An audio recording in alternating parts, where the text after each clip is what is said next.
Friends, आज मैं BA part third में concept of diversity in art and culture का वर्णन करने जा रही हूँ, अर्थात कला एवं साहित्य में विविधता, जिसे डीपी मुखर्जी ने अपने विचारों के माध्यम से परिभाषित किया है। डीपी मुखर्जी एक भारतीय समाजशास्त्री हैं जिनका जन्म 1894 ईस्वी में एक बंगाली परिवार में हुआ था। ये अपने आप में एक माने हुए समाजशास्त्री थे। इनका कहना है कि यदि हमें भारतीय समाजशास्त्र का वर्णन करना है, यदि हमें समाजशास्त्र को परिभाषित करना है, तो सबसे पहले हमें भारत की संस्कृति एवं परंपराओं का ज्ञान होना अत्यंत आवश्यक है। यदि हमें परंपराओं का और संस्कृति का ज्ञान नहीं होगा तो हम इसका पूर्ण रूप से अध्ययन नहीं कर पाएंगे। इस अध्ययन के लिए इन्होंने अनेकों पद्धतियाँ दी, जैसे द्वंद्वात्मक पद्धति के द्वारा इन्होंने परंपराओं के द्वंद्वों का वर्णन किया। दार्शनिक पद्धति के माध्यम से भी इन्होंने समाजशास्त्र के जो विभिन्न समर्थक थे उनके द्वारा दिए गए सिद्धांतों का, जैसे हीगल, मार्क्सवाद, इनके सिद्धांतों का वर्णन किया। इस तरह से डीपी मुखर्जी ने सामाजिक विचार, व्यक्तित्व का अध्ययन, संपूर्णतावादी दृष्टिकोण और मनोवैज्ञानिक समाजशास्त्रीय पद्धति, दार्शनिक पद्धति, हीगल के द्वंद्ववाद व मार्क्सवादी विचारधारा के आधार पर पूर्ण किया। मुखर्जी एक भारतीय समाजशास्त्री थे और भारत के लिए समाजशास्त्र का अध्ययन करना इनका मुख्य ध्येय था, इनका मुख्य लक्ष्य था। इनका कहना था कि यदि हम भारतीय हैं तो सबसे पहले हमें भारत की संस्कृति एवं परंपराओं का ज्ञान होना चाहिए। यदि हमें अपनी संस्कृति और परंपराओं का ज्ञान नहीं है तो हम इसका अध्ययन भी पूर्ण रूप से नहीं कर सकते हैं। अर्थात इन्होंने अपने अध्ययन का प्रारंभ भारतीय समाजशास्त्र की विषय वस्तु में सबसे पहले परंपराओं एवं संस्कृति को विकसित करने का ही वर्णन किया कि किस तरह से हमारी संस्कृति का विकास विभिन्न प्रजातियों एवं संस्कृतियों को चुनौती एवं संश्लेषण के परिणाम पर पूर्ण करते हैं।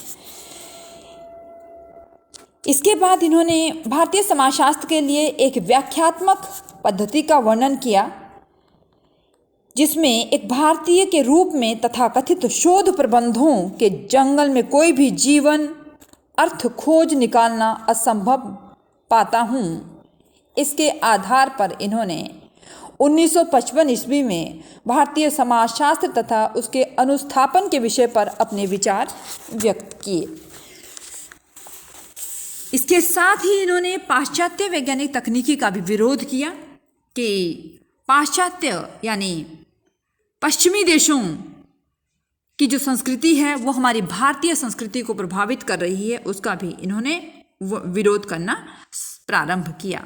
क्योंकि भारतीय समाज इनका कहना था कि भारतीय समाज परिवर्तित तो हो रहा है लेकिन यह कम श्रृंखलित है, इसलिए पाश्चात्य वैज्ञानिक तकनीक, अवधारणा एवं सिद्धांतों के द्वारा भारतीय समाजशास्त्री भारतीय समाज को भली भांति नहीं समझ सकते हैं।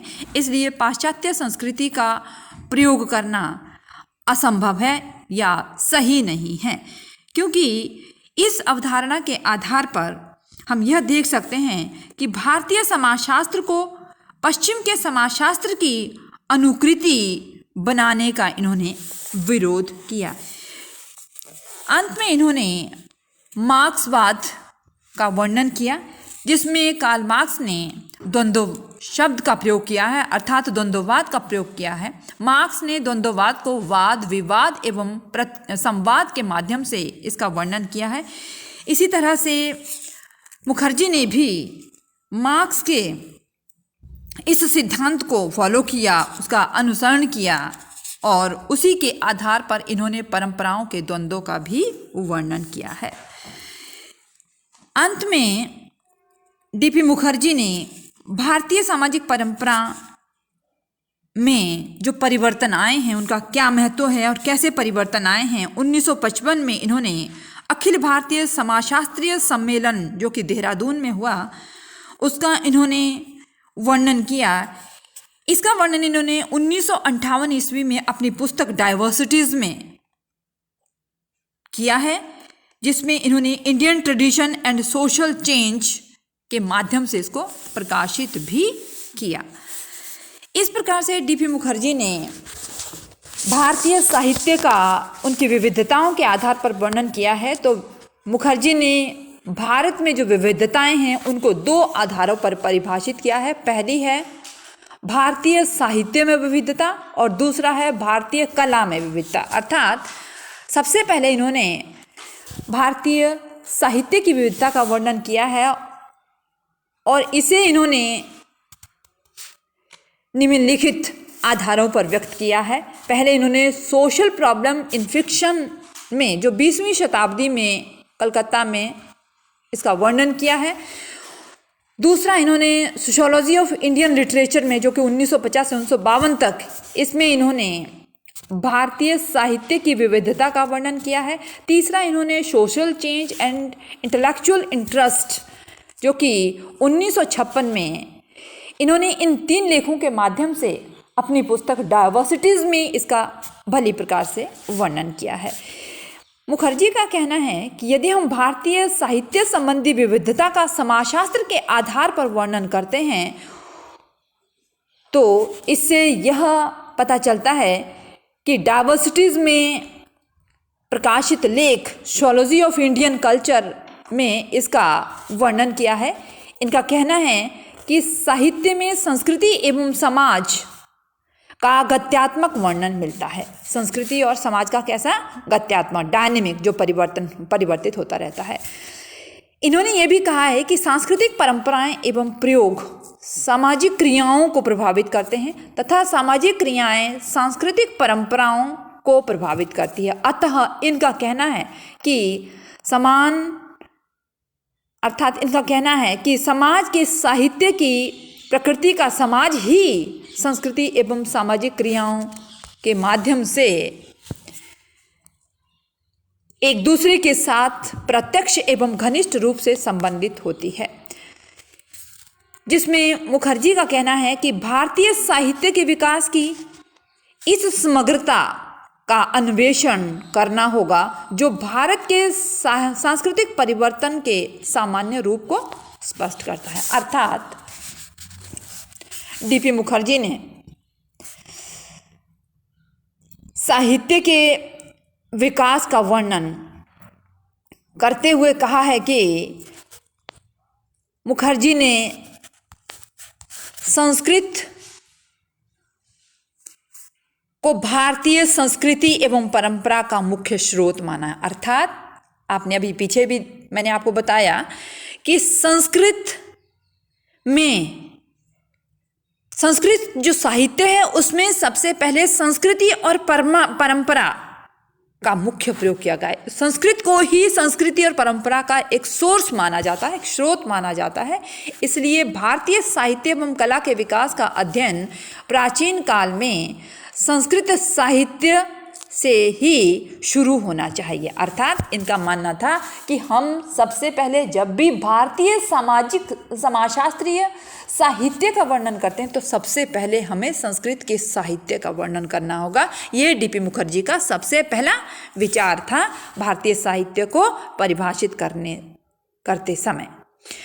इसके साथ ही इन्होंने ऐसा क्यों कहा? क्योंकि संस्कृति ही समाज की परंपराओं, प्रथाओं, रूढ़ियों, सामाजिक एकताओं, मूल्यों, आदर्शों एवं नियमों का आधार मानी जाती है। बिना संस्कृति के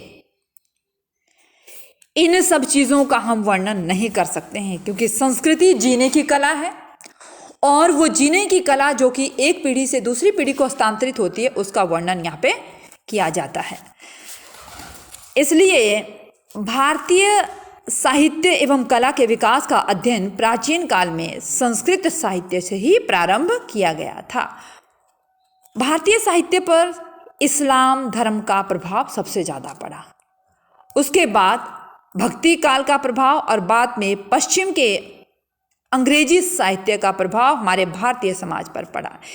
इस प्रकार डीपी मुखर्जी ने भारतीय साहित्य के विकास का वर्णन विभिन्न आधारों पर किया है, जिसमें पहला है संस्कृत के साहित्य का वर्णन करना, दूसरा है इस्लाम द्वारा उर्दू का विकास होना, तीसरा है भक्ति के द्वारा विकास और चौथा है पाश्चात्य प्रभाव द्वारा यानी अंग्रेजों का क्या प्रभाव पड़ा हमारी भारतीय संस्कृति में।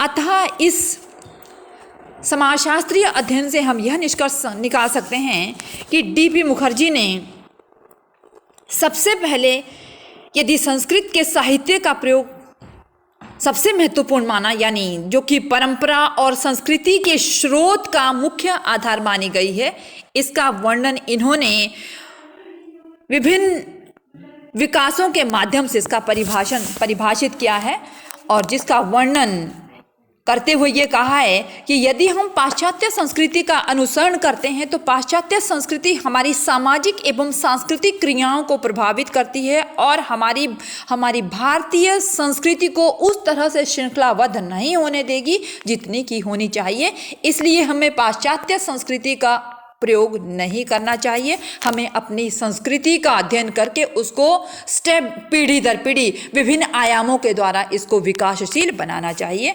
धन्यवाद।